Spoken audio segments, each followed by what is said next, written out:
Integration by partial fraction हे आपल्याला at present काही एक्झाम्पल्स याचे आपण पाहतो आहेत, त्यामुळे आपल्याला हे कन्फर्म माहिती आहे की हा पार्शियल फ्रॅक्शननी सॉल्व्ह होणार आहे. But when the examples comes randomly, then how to determine, how to decide whether the question is from this method or not? What is example here? Integral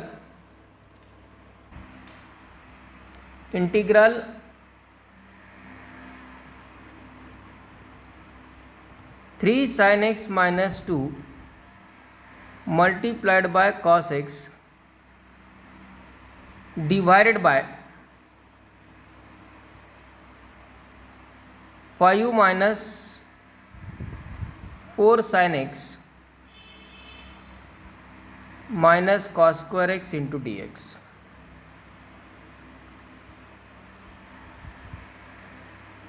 particularly या एक्झाम्पलमध्ये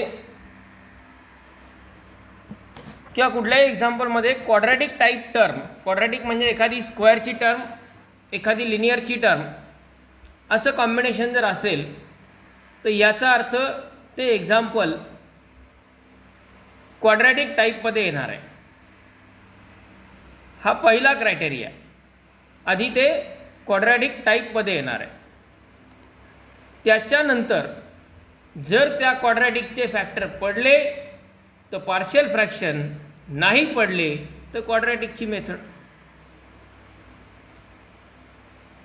त्यामुळं example आयडेंटिफिकेशनसाठी important thing आहे की अगोदर त्याला कुठल्या ग्रुपमध्ये transfer करायचं आहे. आता बेसिकली याच्यात बऱ्याचशा साईन कॉसच्या टर्म आहेत, पण साईन कॉसच्या टर्म जरी असल्या तर साईन जास्त आहे, लिनियर टर्म साईनची आहे. डिनॉमिनेटरला एक कॉस स्क्वेअर आहे जो की पॉलिनॉमियल टर्ममध्येच आहे, 5 minus sine 4 sine X minus cos square X. न्यूमरेटरला एक कॉस एक्स आहे, तो एकटा आहे, मल्टिप्लाय आणि सुट्टा आहे. याचा अर्थ साइन एक्सचा डेरिव्हेटिव्ह अवेलेबल आहे, म्हणजे याच्यात सबस्टिट्यूशन आपल्याला साईनच्या जागी करावं लागणार आहे. हे तर क्लिअर आहे, कारण साइन एक्सचा डेरिव्हेटिव्ह आपल्याकडं अवेलेबल आहे. मग आपण यात substitution sine x equal to t करणार आहोत, पण त्यापूर्वी डिनॉमिनेटरचा एक कॉस स्क्वेअर आहे, त्याला आपण आयडेंटिटी यूज करून साईनमध्ये कन्वर्ट करावं लागेल. म्हणजेच integral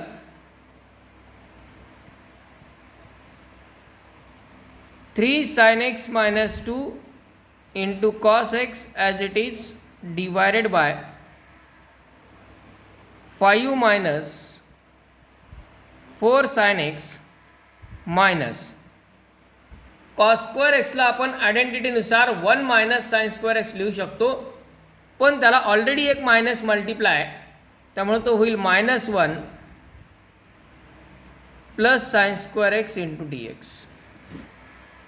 -1 plus sine square x equal to integral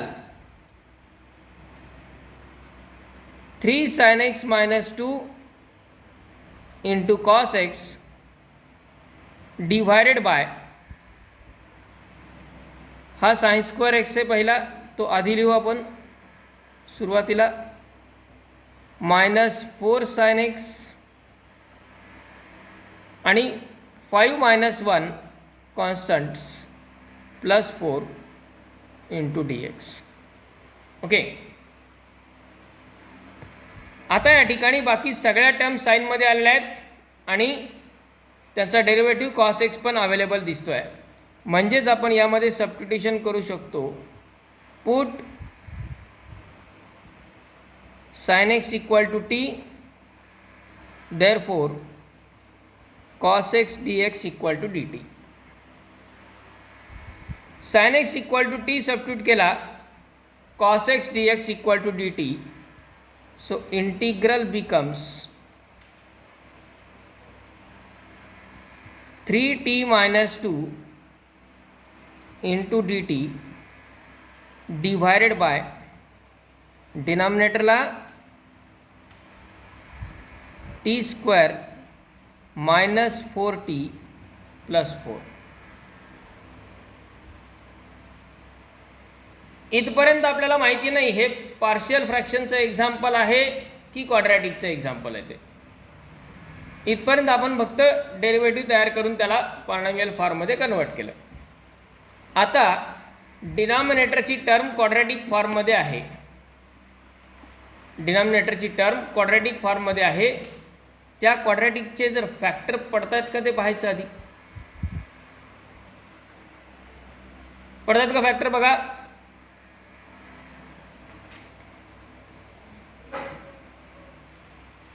डिनॉमिनेटरच्या क्वाड्रॅटिकचे factor पडतात का.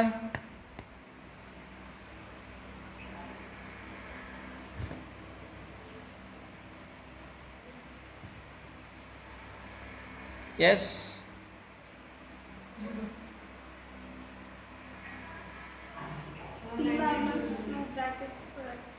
t minus 2 bracket square, it is a perfect square. Integral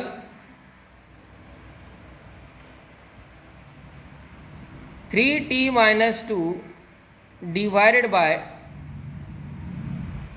t minus 2 bracket square. म्हणजे फॅक्टर्स तर आहेत आणि तेही परफेक्ट स्क्वेअर, म्हणजे एक ब्रॅकेट स्क्वेअर आला त्यामध्ये 3t minus 2. फॅक्टर जर पडले क्वाड्रॅटिकचे तर त्याला पार्शियल फ्रॅक्शन वे आहे. आता हाच प्रॉब्लेम तुम्ही फॅक्टर न पाडता क्वाड्रॅटिकच्या पहिल्या मेथडनी पण सॉल्व्ह करू शकता. पण क्वाड्रॅटिकच्या पहिल्या मेथडमध्ये काय आहे, वरती एक व्हेरिएबल टी आहेच आहे परत. म्हणजे आधी डिनॉमिनेटरचा डेरिव्हेटिव्ह तयार करा. मग तो कुठल्या टाईपमध्ये जातो question, P X plus Q upon A X square plus B X plus C या टाईपमध्ये जातो. म्हणजे आपल्याला आधी डिनॉमिनेटरचा डेरिव्हेटिव्ह तयार करावं लागेल, ती टर्म बाजूला करावं लागेल आणि मग सेपरेट घ्यावं लागेल. म्हणून जर फॅक्टर पडत असतील तर क्वाड्रॅटिक मेथडपेक्षा पार्शियल फ्रॅक्शन सोपा जातो. पर्टिक्युलरली या एक्झाम्पलला आणखी तिसरी एक मेथड आहे, त्याचाही विचार आपण करू शकतो. हे दोन सोडून पार्शियल फ्रॅक्शन ॲज वेल ॲज क्वाड्रॅटिक हे दोन्ही सोडून तिसऱ्या एका मेथडमध्ये पण हा प्रॉब्लेम कन्व्हर्ट झाला आहे. पण त्या मेथडचं नावच मुळात न आठवणारी मेथड आहे.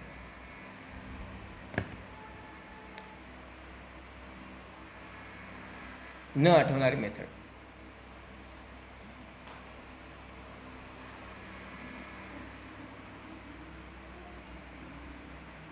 काय आहे ती मेथड.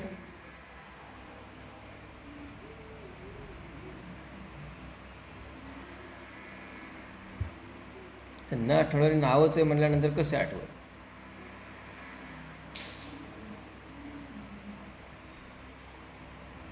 इनिशियल टाईपमध्ये, फंडामेंटल टाईपमध्ये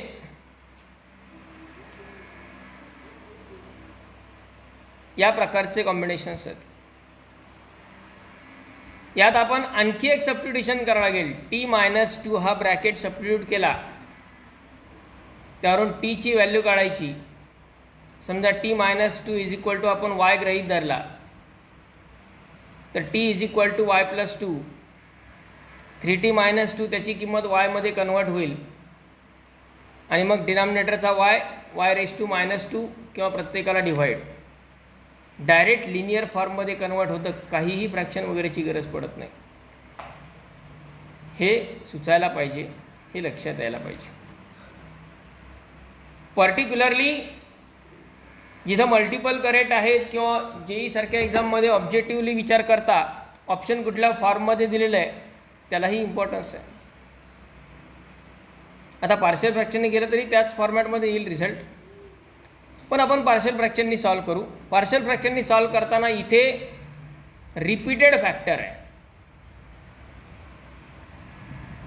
म्हणजे 3t minus 2 divided by t minus 2 bracket square. Constant किती घ्यावे लागतील,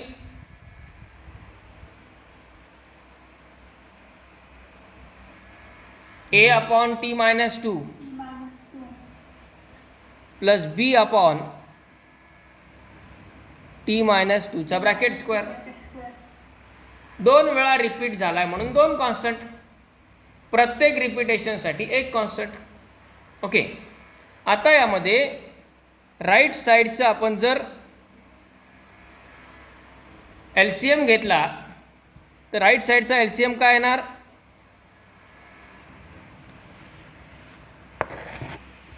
T minus two bracket square हा राईट साईडचा LCM. ओके,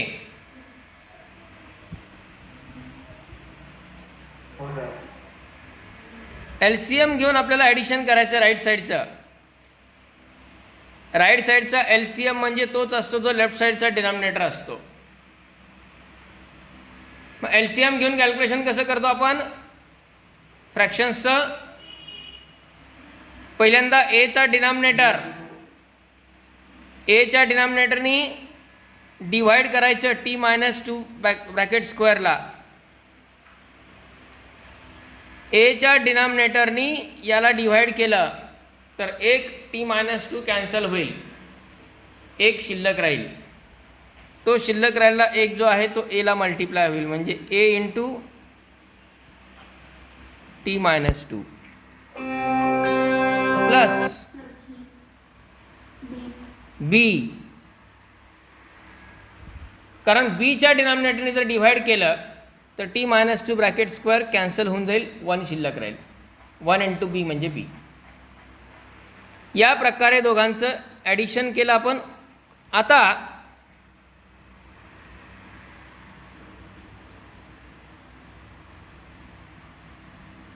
दोन्ही साईडचा डिनॉमिनेटर सेम आहे, तो कॅन्सल होऊन जाईल, म्हणजे न्यूमरेटर आपण इक्वेट करू शकतो 3t minus two equal to एनं ब्रॅकेटला मल्टिप्लाय केलं AT minus 2A plus B,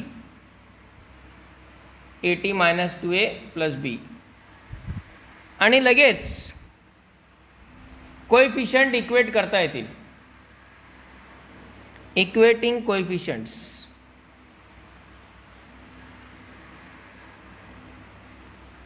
coefficient जर इक्वेट केले तर लेफ्ट साईडला टीचा कोएफिशियंट काय? 3 आणि राईट साईडला टीचा कोएफिशियंट ए, म्हणजे टीची व्हॅल्यू ए मिळाली, बरोबर. ए इक्वल टू 3 मिळालं आपल्याला.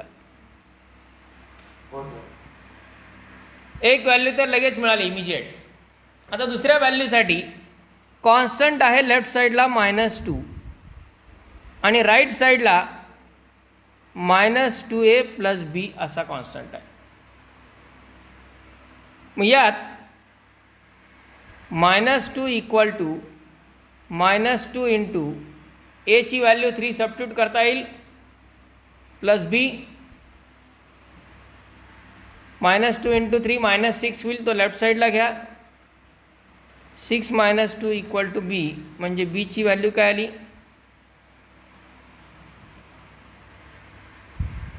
4. ए आणि बी दोन्ही व्हॅल्यू मिळाल्या, क्विकली मिळाल्या. म्हणजे from equation 1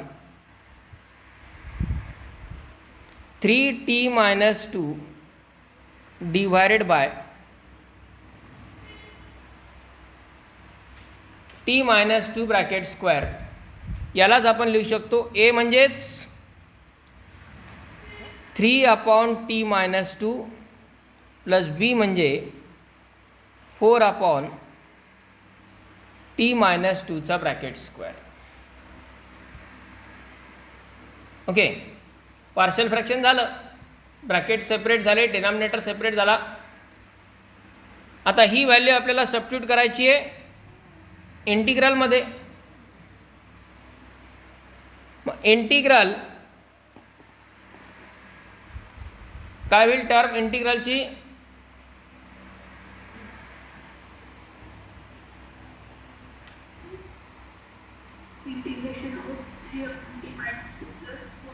three upon t minus 2 plus 4 upon t minus 2 bracket square into dt. Integration separate घ्या, कॉन्स्टंट आउटसाइड जाऊ द्या. 3 into integral 1 upon t minus 2 plus 4 into integral 1 upon t minus 2 bracket स्क्वेअरलाच आपण t minus 2 bracket raise to minus 2 असं लिहू शकतो. आणि मग आता इंटिग्रेशन्स काय होतील. पहिल्या टर्मचं इंटिग्रल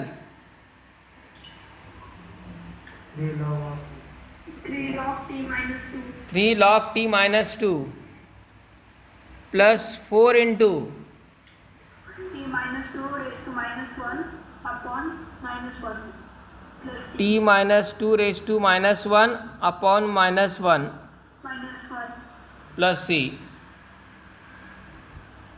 म्हणजेच फायनली 3 log ऑफ t ची व्हॅल्यू लगेच टाकून देऊ आपण. sin x मायनस 2 मध्ये हे प्लस 4 आणि त्याला मल्टिप्लाय मायनस 1 आहे, म्हणजे तो होईल मायनस 4. आणि t minus 2 raise to minus 1ला डिनॉमिनेटरला घेतलं आणि टीच्या जागी लगेच sin x सबस्टिट्यूट केला sin x minus 2 plus c. That will be the required result, required answer.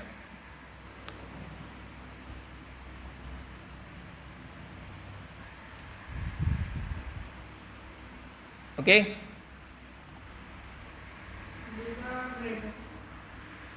Complete this.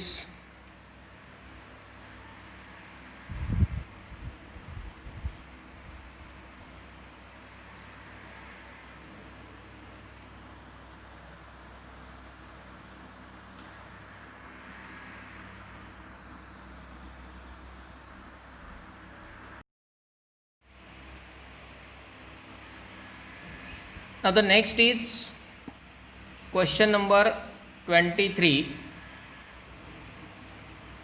that is 2 log x plus 3 divided by x in bracket 3 log x plus 2 in bracket log x bracket square plus 1 into dx.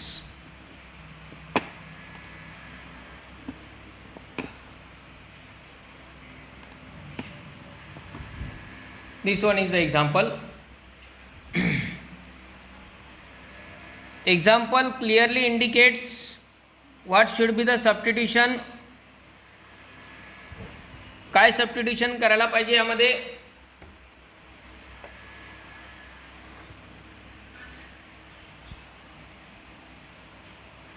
log x equal to t, so if we put log x equal to t, that is 1 upon x into dx equal to dt. त्यात 1/x already available आहे आणि बाकी सगळ्या term log x आहेत, त्यामुळं log x equal to t हे substitution suitable राहील. आता हे सबस्टिट्यूशन जर केलं तर इंटिग्रल होईल 2t plus 3 डिवायडेड बाय डिनॉमिनेटरला हा bracket 3t plus 2 multiplied by t square plus 1 आणि 1 अपॉन x इंटू dx ची व्हॅल्यू dt. ओके. आता हा प्रॉब्लेम कन्वर्ट झाला प्युअरली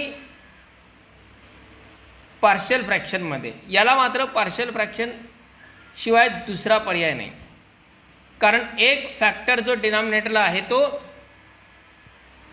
सिंपल फॅक्टर आहे, लिनियर फॅक्टर आहे, आणि दुसरा जो आहे तो इररिड्युसिबल क्वाड्रॅटिक फॅक्टर आहे. ओके, त्यामुळे याचं पार्शियल फ्रॅक्शन आपल्याला घ्यावं लागेल. आता हे पार्शियल फ्रॅक्शन घेत असताना फॅक्टर्सनुसार आपण त्याचं सेपरेशन करणार. 2t+3 divided by 3t+2 multiplied by t²+1. यामध्ये पहिला फॅक्टर लिनियर फॅक्टर आहे, त्यासाठी एक कॉन्स्टंट म्हणजे a/3t+2 प्लस दुसरा फॅक्टर जो आहे तो क्वाड्रॅटिक आहे, इररिड्युसिबल क्वाड्रॅटिक. आणि क्वाड्रॅटिकच्या एका फॅक्टरला 2 कॉन्स्टंट आवश्यक असतात, म्हणजेच त्याला आपण बी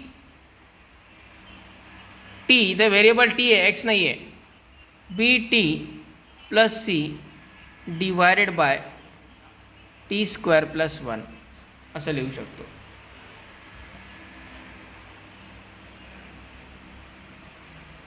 आणि आता याचं ABCच्या व्हॅल्यूज फाइंड करण्यासाठी कॅल्क्युलेशन. राईट साईडला LCM काढा किंवा क्रॉस मल्टिप्लाय करा, सिमिलर होणार आहे कॅल्क्युलेशन, त्यामुळं क्रॉस मल्टिप्लाय पण करू शकतो आपण या ठिकाणी, कारण कुठलंच रिपिटेशन नाही आहे. त्यामुळं क्रॉस मल्टिप्लाय जर केला तर a×t² + 1 plus BT+C multiplied by 3t+2 divided by 3t+2 multiplied by t²+1. आता यामध्ये डिनॉमिनेटर सेम येणार, दोन्ही साईडचे कॅन्सल होणार, न्यूमरेटर इक्वेट होतील. लेफ्ट साईडला न्यूमरेटर आहे 2t+3 आणि राईट साईडला ब्रॅकेट्समध्ये मल्टिप्लिकेशन जर केले तर आधी a मल्टिप्लाय होईल ब्रॅकेटमध्ये. a मल्टिप्लाय केला तर काय येईल, at² + a प्लस पुढे 2 ब्रॅकेटचं multiplication BT multiplied by 3t म्हणजे काय येईल, 3BT² प्लस BT×2 म्हणजेच 2BT प्लस C मल्टिप्लाय होईल 3tला, काय येणार 3CT आणि C मल्टिप्लाइड बाय 2 म्हणजे 2C.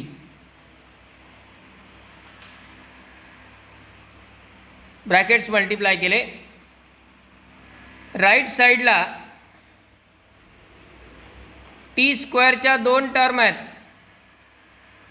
त्यातनं t² कॉमन घेतला तर ब्रॅकेटला राहील a+3b मल्टिप्लाइड बाय t².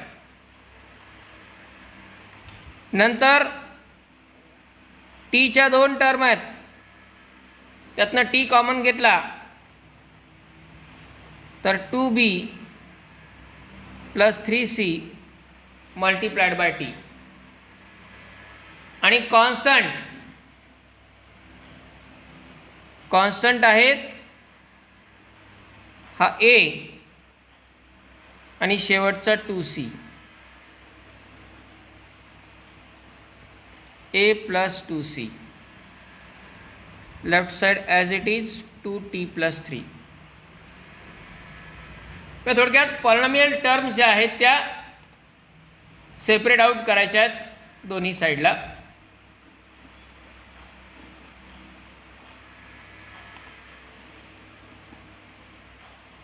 या पॉलिनॉमियल टर्म जर सेपरेट आउट केल्या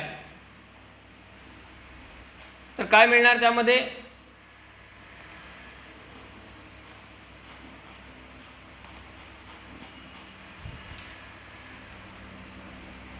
कोएफिशिएंट इक्वेट,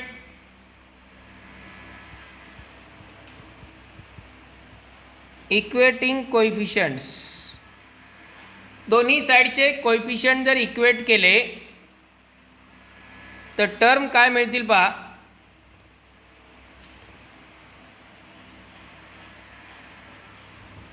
राईट साईडला टी स्क्वेअरचा कोएफिशिएंट आहे ए प्लस 3b, पण लेफ्ट साईडला टी स्क्वेअरची टर्मच नाही आहे, म्हणजेच टी स्क्वेअरचा कोएफिशिएंट 0 आहे. म्हणजेच आपण पहिली टर्म लिहू शकतो या ठिकाणी ए प्लस 3b इक्वल टू 0. याला इक्वेशन 2 नाव दिलं. त्यानंतर राईट साईडला टीचा कोएफिशिएंट आहे 2b प्लस 3c आणि लेफ्ट साईडला आहे 2. 2b plus 3c equal to 2. Let this is equation 3. आणि constant term a plus 2c left साईडला आहे 3, म्हणजे ए प्लस 2c इक्वल टू 3. हे झालं इक्वेशन 4. आता हे इक्वेशन 2, 3 आणि 4 आपल्याला सॉल्व करायचेत सायमल्टेनियसली. आणि सायमल्टेनियसली सॉल्व करून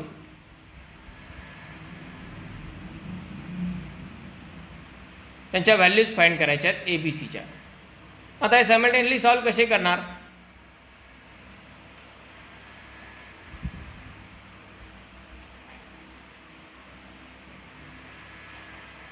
तीन व्हेरिएबलमधल्या 3 इक्वेशनवरून आधी 2 व्हेरिएबलमधले 2 इक्वेशन तयार करू शकतो आपण. म्हणजे इक्वेशन 1 वरून ए ची व्हॅल्यू काढता येईल आणि ती व्हॅल्यू इक्वेशन 2 वरून ए ची व्हॅल्यू काढता येईल आणि ती व्हॅल्यू 4 मध्ये टाकता येईल. म्हणजे from 2 a equal to minus 3b ही व्हॅल्यू 4 मध्ये टाकली. From 4 minus 3b plus 2c equal to 3. हे झालं इक्वेशन 5.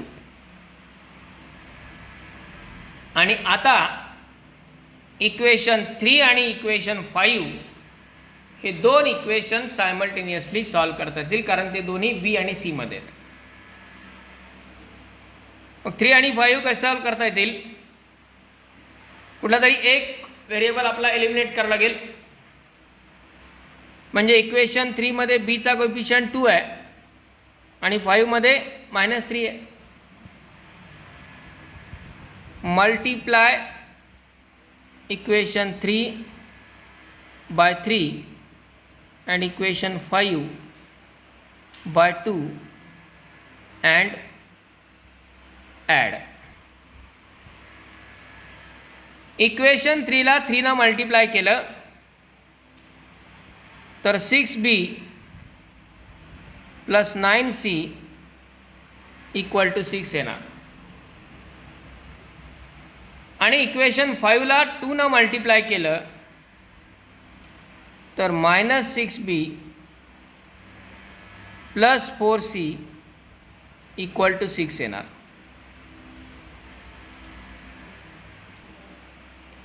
दोन इक्वेशन ॲड केल्यानंतर काय होणार?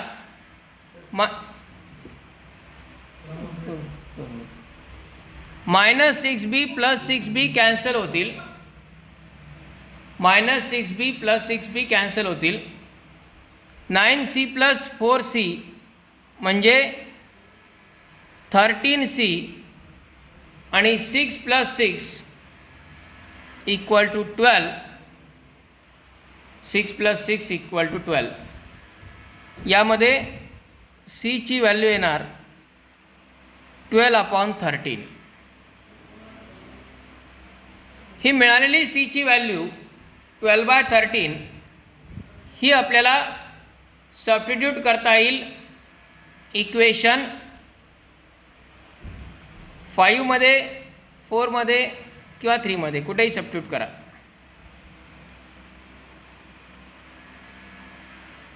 समजा आपण 4 मध्ये सबस्टिट्यूट केली, फ्रॉम इक्वेशन 4, तर a + 2 × ca, 2 × 12/13, 2 × 12/13,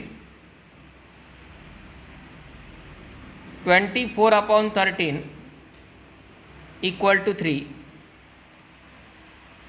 म्हणजेच a = 3 - 24/13, that is equal to 39 - 24. म्हणजे किती आले?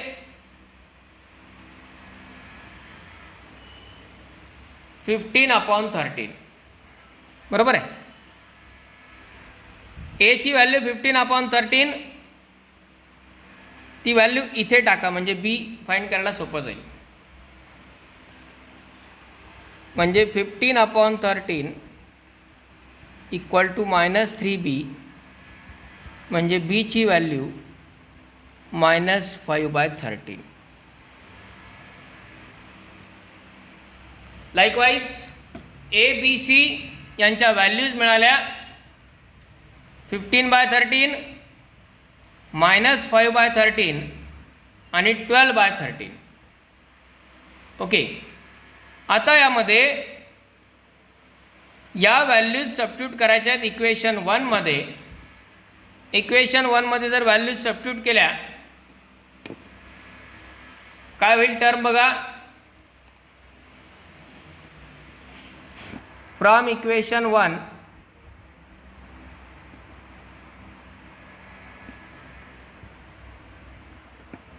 इक्वेशन 1 मध्ये लेफ्ट साइडची टर्म आहे 2t + 3 divided by 3t + 2 into t² + 1. 2t + 3 divided by 3t + 2 into t² + 1 equal to a. a ची व्हॅल्यू काय मिळाली आपल्याला? 15/13. तो a च्या जागी सबस्टिट्यूट करता येईल. a ची व्हॅल्यू आहे 15/13 divided by 3t + 2 plus b. तर bt + c आहे. b किती आलेला आहे? -5/13 इंटू t प्लस c किती आलेला आहे?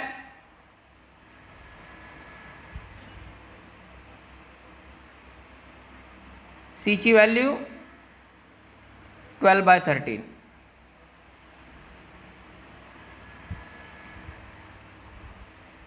Divided by t² + 1 equal to, यामध्ये हेच इंटिग्रेशनमध्ये सबस्टिट्यूट करायचं आहे आपल्याला. सो इंटिग्रल बिकम्स, पहिल्या टर्मचं इंटिग्रेशन सेपरेट घेता येईल 15/13 इंटू 1/3t + 2 प्लस सेकंड टर्ममध्ये -5/13t plus 12/13 into t² + 1 into dt. पैकी पहिल्या इंटिग्रलचा प्रॉब्लेम नाही आहे. पहिलं इंटिग्रल डायरेक्ट घेता येईल. काय येईल पहिल्या टर्मचं इंटिग्रेशन? 1/ax प्लस बीचा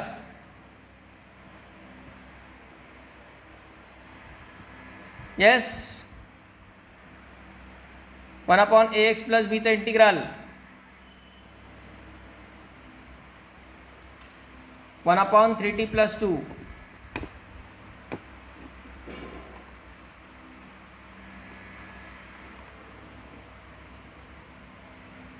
1/3t plus 2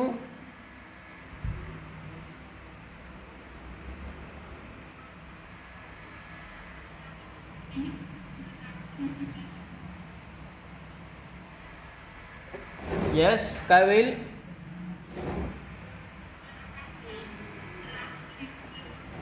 1/3 into log of 3t plus 2 second इंटिग्रलसाठी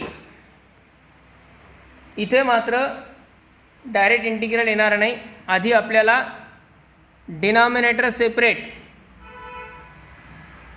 constant outside आणि इंटिग्रल सेपरेट याच्यामध्ये पहिल्यांदा याच्यासाठी डिनॉमिनेटर सेपरेट होणार -5/13 साठी. त्यातला -5/13 आपण आउटसाईड ठेवू आणि हा पण कॉन्स्टंट आउटसाईड, याला पण डिनॉमिनेटर सेपरेट. म्हणजे याचं वर्किंग कसं होईल, मायनस येईल पहिली term, minus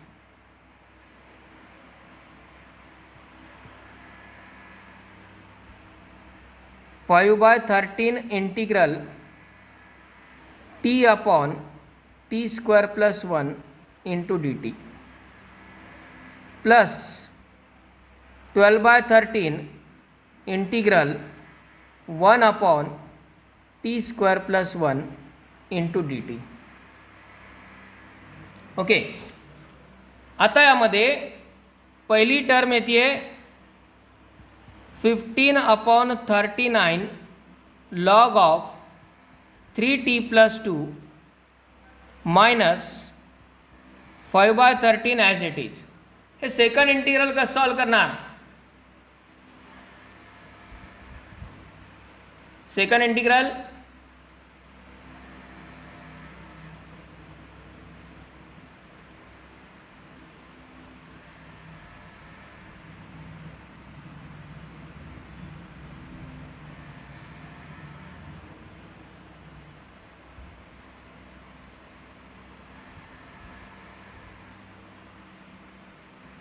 basic methods, initial types, fundamental rules.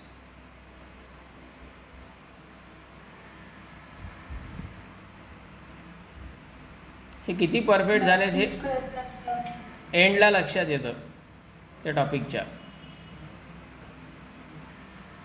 What we have not done, what we have not focused and what we have not prepared. Yes. log t square plus 1.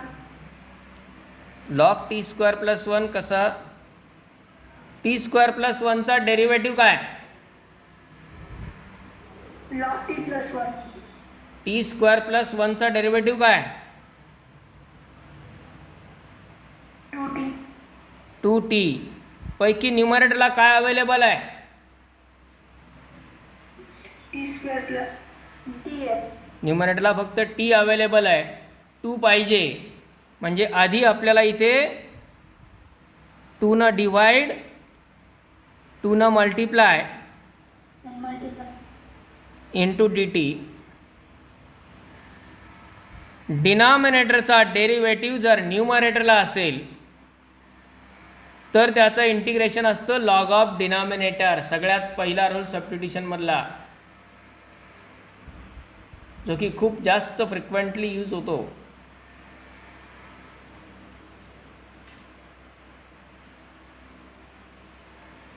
डिनॉमिनेटरचा derivative जर न्यूमरेटरला असेल तर integration असतं log of denominator.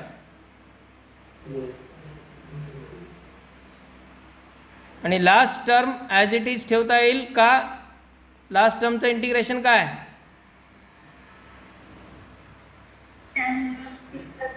Tan inverse T म्हणजेच 15/39 log of 3t plus 2 minus 5/26 integral. तर integration लिहिता येईल आपल्याला second integral. Yes, sir. ते होईल Log t square plus 1. log t square plus 1 आणि plus 12/13 tan inverse t plus c. plus c. आणि मग लास्ट स्टेपला टीची व्हॅल्यू टी आपण कुणाच्या जागी सबस्टिट्यूट केलेला आहे? Log x. लॉग एक्स म्हणजेच log of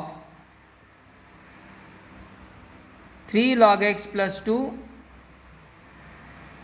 minus 5/26 log of log x bracket square plus 1 plus 12/13 tan inverse of log x plus c. That will be the required answer. या प्रकारे याला आपण जाऊ शकता.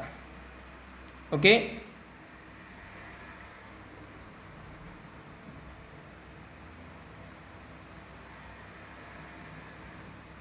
So write down this.